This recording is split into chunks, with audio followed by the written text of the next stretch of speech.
question at any time, you can interrupt and ask, okay? So don't hesitate. All right. So maybe you're wondering why is it important? Well, it is important because you guys are going to be teachers, okay? It is important because it's necessary for having a class control, okay? So we're gonna also reflect about how to implement or different ways of implementing the classroom culture in the classroom, right? Now there are two questions here, right? There are two questions that we're going to discuss. One of them says, what comes to your mind when you listen to the word classroom culture, okay? So if I said just, hey, what is classroom culture, right? Then what comes to your mind? Maybe like culture, like music, like artistic stuff or what, right? So that's one question. Then the other one, do you know any activity for implementing classroom culture? If you know any activity, that means that we can implement activities for building classroom culture, right? So what we're going to do right now, it's that we're gonna have small discussion, okay, in pairs, and we're going to discuss the two questions, okay? Question number one would be, what comes to your mind when you listen to the word classroom culture, okay? What do you think of when you listen to the word classroom culture? Number two, do you know any activity for implementing classroom culture? Okay. Now, don't worry if you don't know any of the questions. You can give your best guess. Okay. Doesn't have to be like on perfect. Okay. So you can give your opinion and whatever you think about it. So accept my invitation for the discussion. You're gonna be working in pairs and you're gonna have about 4 minutes for discussing. Okay. And then we're coming back.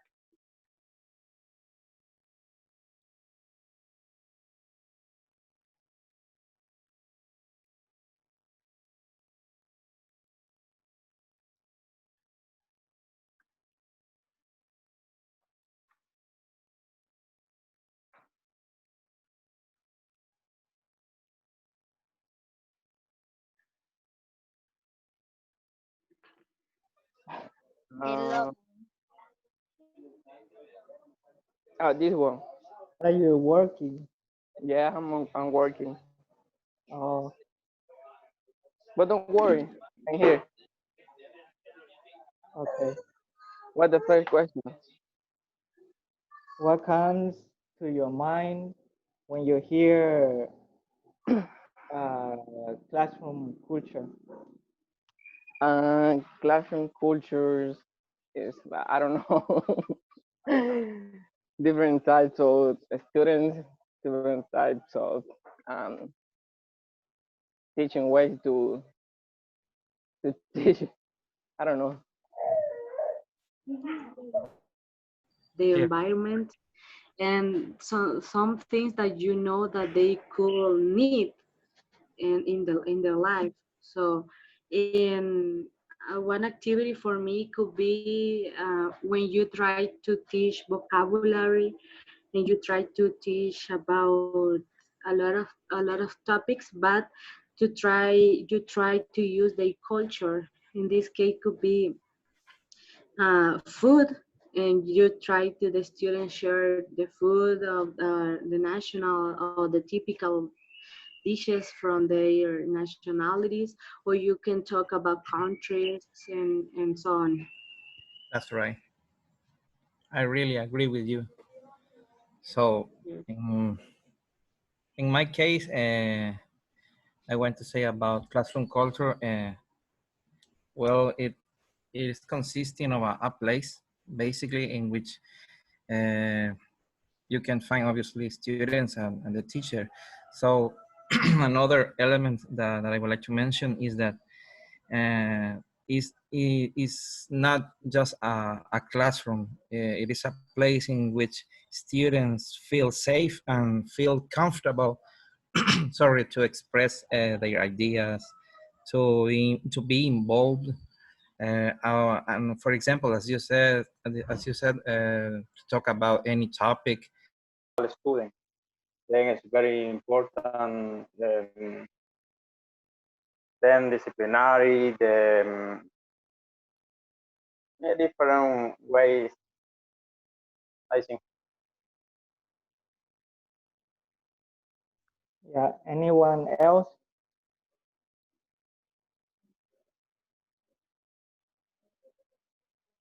I think the other question is about what techniques or strategy do you know? I don't know. I don't remember. Repeat the question, please. Like the tips that you know to, I don't know. I don't remember the question, but it's like something about tips that you I know. remember is one kind of activity that can we use for classroom cultural. I don't know. Yeah. That's the question.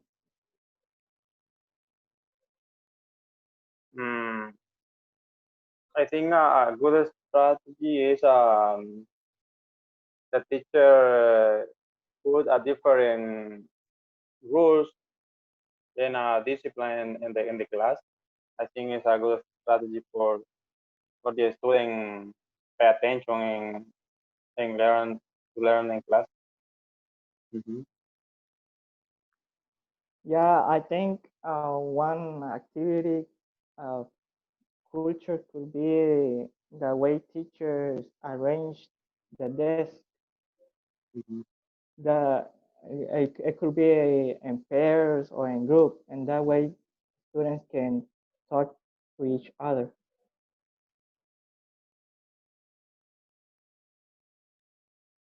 Okay. How about you, Miguel? I don't know. I don't have a concrete idea about how to apply some activities in the classroom, but I consider that it could be a brainstorm. I don't know. Maybe a brainstorm it could be helpful for a classroom activity.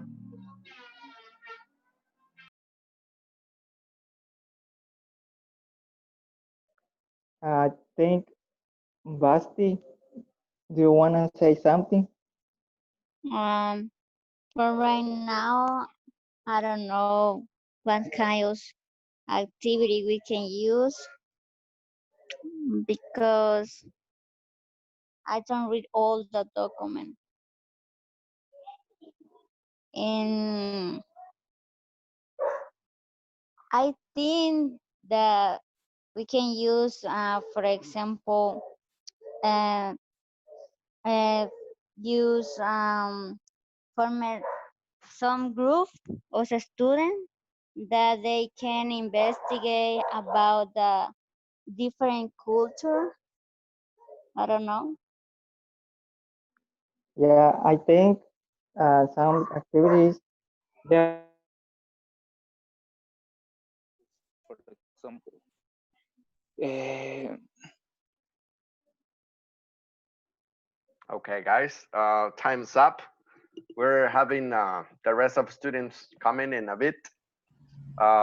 Nice job with the opinions. I joined the both groups and I heard pretty good opinions about it. I also heard people that didn't know what it is, and that's good because if you don't have an idea what it is, then we're gonna learn it. And then if you know a little bit, then we're going to discuss and we're going to learn more about it. So check these out. Just let me see how many people we have. Well, we got 10. Everybody's here now. Okay, so check it out. Here we have something about classroom culture, right? This is like an intro, right? So it says most teachers can recall points in their formative years when they were students in a classroom with a negative culture. Many remember how damaging it was to their overall desire to learn, right? So Okay, somebody's writing. Okay, give me just a minute. Oh, so can you see my screen? Because somebody's asking me. No, mister. No, okay. Just let me share. Just let me share right now. I thought you were looking. Okay, just give me a minute.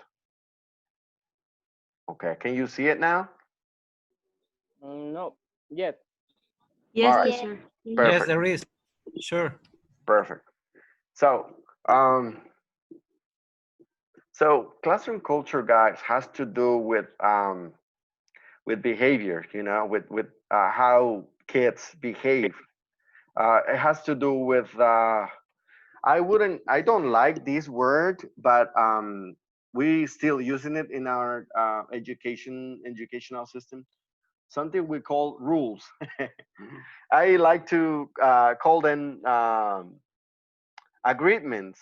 However, most of teacher, right, they call them rules. That are expectations or some uh, things that teachers have in their classrooms in order to keep the control, right? I prefer to call them agreements. And I honestly, I like to get students involved in those decisions, okay? Now you're gonna learn why. And it has to do with classroom culture. Now, check this out.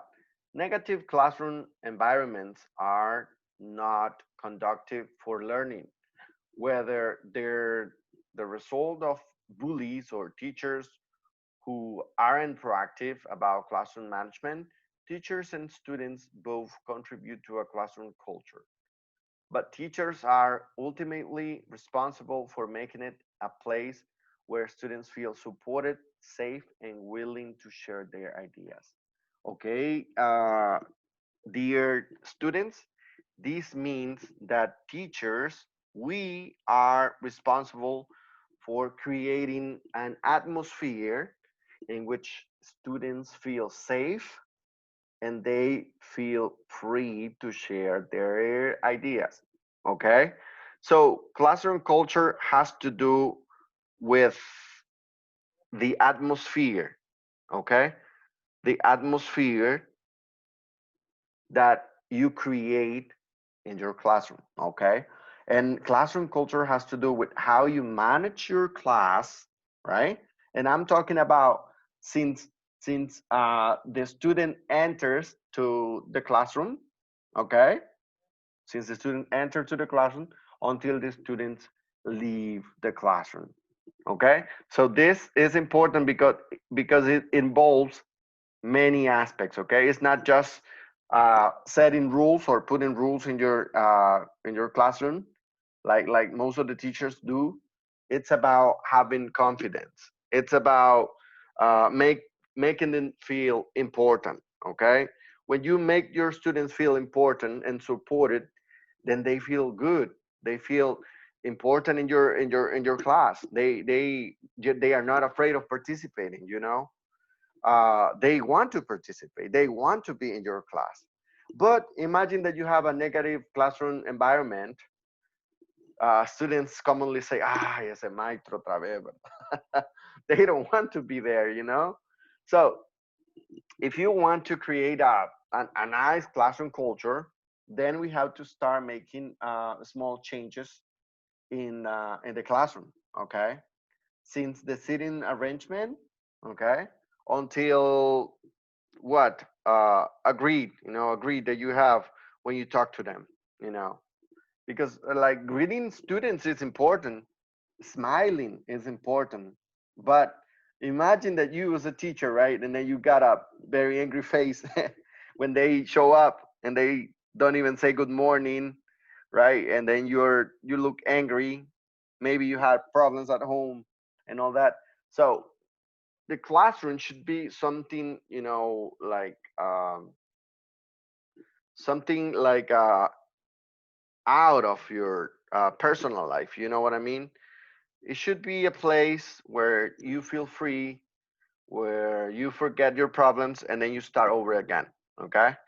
And then teachers are the ones that are responsible of creating that atmosphere, okay?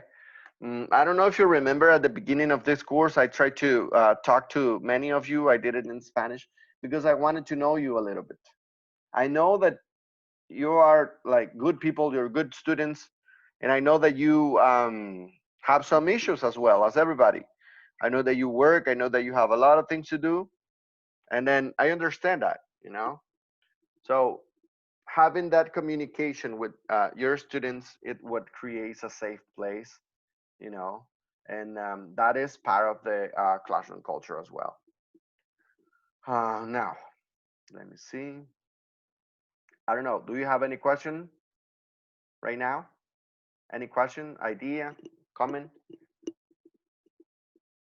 Anybody? All clear. Okay. If you have any question or you want to say something, okay, you just let me know, okay, and then you can participate, no problem. Now here we have classroom culture involves creating an environment where students feel safe and free to be involved, okay? What we were saying, right? It's a space where everyone should feel accepted. This is important, guys, accepted and included in everything. I'm sorry. Students should be comfortable with sharing how they feel, and teachers should be willing to take it in to help improve learning, right? Now, here, I'm going to give you an advice. Always listen to your students. Always listen to them. If you are working with little kids, for example, they are going to talk a lot, okay? They're going to talk a lot. They are going to distract. They're going to be like talking about their toy, whatever. But pay attention to them, because if you get to know your students, then you have an opportunity for teaching them, you know? And I'm mentioning this because little kids, especially little kids, when they like something, when you learn about their likes, right? Then you find a way, you find a path, okay?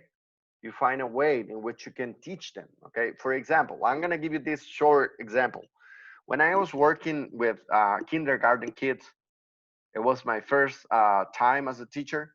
I didn't have experience, but I already have a daughter, so I kind of, know how to treat kids, right? So, um, I mean, my first class, it was a disaster. I didn't know what to do. I tried to teach them as if they were adults, and that was a mistake because they're not adults. I was teaching farm animals. I remember that was unit one, and I was trying to, to prepare my lesson. I prepared my lesson. I had songs. I got animals. I mean, I got Play-Doh. I got a lot of things. So I started to explain, right, and I want them to repeat some animals names in English, and they pay attention only 1 minute or 2 minutes, no more than that. Then you are trying to teach them, right? And then and they said, mire, mi mamá me compró un nuevo juguete. Mire, mi abuelo me llevó aquí. So I mean, they start talking about whatever, but they they don't pay attention to your class. Okay, so um, you're probably wondering, but like, if they don't pay attention, how do you teach them? Then I realized that that if you listen to them, if you listen to them, if you learn what they like, then you can find a teaching moment. A teaching moment, it's that moment that they give you the enough confidence, and they tell you things about them and about their family, okay? And then you take advantage of that, and then you can ask a question. Hey, how do you say this animal in English? Or hey, do you like lions? And they, even if they don't speak English, they understand, and they said yes, or they say no, I like tigres. They can even say it in Spanish, but if they understand, then you're teaching something, So listening to your students, it's awesome. And also make them feel accepted. Okay, that is part of classroom culture. If all of your students are accepted, if they feel accepted, then they will participate. Okay, and never admit bullying in your classes. Okay, never do that. Okay, never laugh about your class, about your students. Never laugh about them. Never throw their homework to the trash in front of them. Okay, and I'm telling you this because that happens. Okay, I'm telling you this because that happens. um, when you work with especially with kids, for example, when you work in a poster, let's say, and then I mean, after everything is done, I mean, the posters, you usually if they're not useful anymore, you throw them. You know what I mean? You don't like take them home and all that. I mean, you throw them away. Um, but don't do it in front of them because they really care about that. You know. And I'm telling you this. I'm telling you this because of experiences. Like they feel if you took whatever they did as something important, because for them it's a big deal. You know, so make them feel important, and never accept bullying, or never allow other students to laugh about the one that says something wrong or something. So that's part of classroom culture. How do you avoid all of these things? By creating agreements. Okay. um, and I'm going to share something that works for me.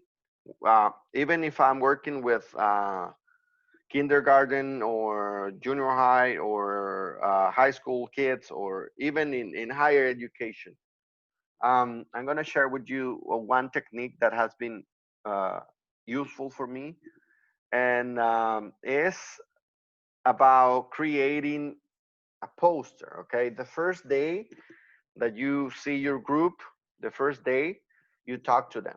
Okay, you talk to them, and then you tell them, hey, you know that all of the classroom have rules, right? And they're gonna say, yes, that's right. Okay, can you tell me some of the rules that teachers usually have in the classrooms? And they're gonna start saying, don't throw trash, don't speak when the teacher is talking, speak English only, blah blah blah, right? And they start saying don't and don't and don't.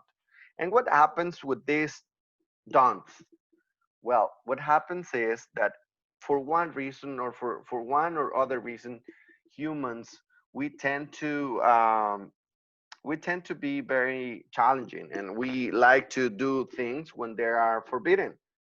So one of the things that I have found out is that if you involve them when creating agreements, then they feel important because they are being part of the agreements, not rules, agreements, and we avoid the creation of the word or the use of the word don't. Okay, so instead of saying don't, what they do is that in groups, I divide the class in groups, right? And I give them posters, and I told them to write down all the agreements that they consider relevant and important in the classroom. But there's only one thing that I asked them to do. Please do not use the word don't. Okay. For example, one of the examples could be keep the classroom clean. Okay. Instead of saying don't throw trash, huh? Keep the classroom clean. Okay, so they create all of the agreements because they are agreements, and then I'm going to explain you why they are agreements. So they start creating them, right? Uh, use English only, right? Instead of saying don't use Spanish. So the secret of this is that they create the agreements, and when you finish at the end, you're gonna have like 20 ideas, like 20 agreements or even more. Okay, from the groups. So what you do is this: uh, you make them pass in front. Okay, one by one, and that's the first class. one by one, and then they read their agreements. And if they like the agreements, then they have to say, I agree. Okay? They have to say, I agree. So if they don't agree, okay, then they have to cross out the ones that they didn't like. Okay? So in that way, each group is passing by, and then you tell one student to write down the ones that they have selected. And at the end, you're gonna have like around 10 or even 15 agreements. Okay? That person would be in charge of creating one single poster, and you can do it like in a professional poster, or even they can create it with markers, and then they can decorate it together, you know. So it's up to them. So at the end, when you are in the class, and then you bring the poster and you put it on the wall. So after that, what you do is this: when you have a student misbehaving, okay, so in order to tell them, okay, Alban, please don't speak Spanish in the class, instead of saying that, okay, you just say, Alban, can you stand up? So Alban stands up, right? And then you say, okay, can you read that poster? And then Alan start reading the poster, okay? And Alan remember, okay? Alan remember. He remembers that they created agreements, okay? So without saying shut up, without saying something else, Alan realized that he's doing something wrong. Okay, I'm sorry, Alban. So when that happens, teacher is not being an authoritarian teacher, and the student by himself is realizing that he's doing something wrong, and maybe it doesn't look effective, but it is. And I'm telling you because I have proven. Okay, I have done it like many times in projects, in classrooms, and it has been really useful in my lessons. Okay, and that helps you to have a better class control. Okay, so if you want to try it sometimes, like in your practice, in your teaching practice next year, it would be good. You can do it even in the university. That you have young adults. I mean, it could work as well, or like when you graduate and you want to use it, like when you get a job, then it's gonna be useful, I'm telling you. All right, any questions so far, or something you want to add? Any question? If you don't want to use the microphone, you can write in the chat if you have any question or something. I want to say something. Okay, go on. The other day, I was watching a video on YouTube, and it was about techniques of teaching.